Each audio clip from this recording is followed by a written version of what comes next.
সাড়া মিলছে না সরকারের নেয়া কৃষি পণ্য পরিবহনে রেলপথ ব্যবহারের উদ্যোগ। পণ্য না পেয়ে খালি বগি নিয়েই চাঁপাইনবাবগঞ্জ থেকে ঢাকায় আসছে বিশেষায়িত ট্রেন। এমন পরিস্থিতির জন্য বাড়তি সময়, অতিরিক্ত খরচ ও বাজারজাত সমস্যাকে দায়ী করছেন কৃষক ও ব্যবসায়ীরা। নিত্যপণ্যের ঊর্ধ্বমুখী দামে যখন নাকাল ভোক্তা সাধারণ, তখন সংকট কাটাতে ট্রেনে কৃষিপণ্য পরিবহনের সিদ্ধান্ত নেয় সরকার। দেশে 15টি অঞ্চল থেকে রাজধানীতে আসতে শুরু করে মালামাল। এই উদ্যোগের সুফল পেতে ভাড়া নির্ধারণ করা হয় নামমাত্র। প্রতি কেজি পণ্যে 1 টাকা 30 পয়সা ভাড়া বেঁধে দেয় বাংলাদেশ রেলওয়ে কর্তৃপক্ষ। কিন্তু তারপরেও মেলেনি কাঙ্ক্ষিত সাড়া। প্রথম দিন 26 অক্টোবর কৃষিপণ্য বা খাদ্য সামগ্রী ছাড়াই খালি বগিনে চাঁপাইনবাবগঞ্জ থেকে ঢাকার উদ্দেশ্যে ছেড়ে আসে বিশেষায়িত ট্রেনটি। এমন পরিস্থিতির জন্য বাড়তি সময়, অতিরিক্ত খরচ ও বাজারজাত সমস্যাকে দায়ী করলেন কৃষক ও ব্যবসায়ীরা। ট্রেনে আমরা এই জন্য আগ্রহী না যে আমাদের বিভিন্ন জায়গায় লোড আনলোডিং এর একটা ব্যাপার আছে।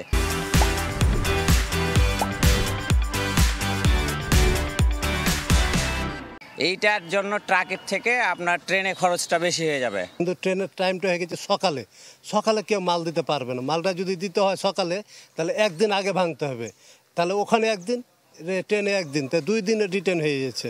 সপ্তাহে একদিন গাড়ি। এখন আমি যার সাথে ব্যবসা করছি, যে গাড়িওয়ালার সাথে, ওর সাথে আমি 7 দিন ব্যবসা করছি। এখন আমি একদিন মাল পেছিয়ে দিলাম ট্রেনে, কিন্তু আর 6 দিন তো তার কাছে আমাকে যেতে হবে। বিকালে ওখানে আমরা পণ্যটা নিয়ে যেয়ে বিক্রি করতে পারবো না এবং ন্যায্য মূল্যটাও পাবো না, এই জন্য আমরা সংখ্যায় আছি। এদিকে কৃষি সম্প্রসারণ অধিদপ্তর বলছে, রেল কর্তৃপক্ষের সমন্বয়হীনতার কারণে ফলপ্রসূ হয়নি এই উদ্যোগ। কৃষকের সাথে রেল বিভাগ বা অন্যান্য কর্তৃপক্ষ যদি একটু বসেন, অর্থাৎ তাদের সাথে একটু আলোচনা সাপেক্ষে এটা স্থির করেন, তাহলে আমার মনে হয় যে এই সফল উদ্যোগটা সফল। যদিও রেল কর্তৃপক্ষের দাবি, ট্রেনে কৃষিপণ্য পরিবহনের বিষয়টিকে সর্বাধিক গুরুত্ব দিয়ে দেখছেন তারা। সংশ্লিষ্টদের আগ্রহী করতে চালানো হয়েছে ব্যাপক প্রচারণাও। আমরা চেষ্টা চালিয়ে যাচ্ছি, কৃষকদের সাথে যোগাযোগ করতে যাচ্ছি, ব্যবসায়ীদের সাথে যোগাযোগ করতে আছি। এই যোগাযোগের কারণে হয়তো বা আশা করা যায় সামনের দিন কিছু মালামাল বুক হতে পারে। এখানকার কৃষকরা চাচ্ছে যেন রাতে ট্রেনটা গেলে তারা সকালে গিয়ে বাজারটা ধরতে পারবে।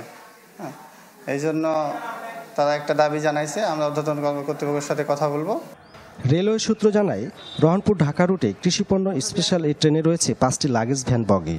এর মধ্যে শীততাপ নিয়ন্ত্রিত বগি রয়েছে 1টি, বাকি 4টি বগি সাধারণ।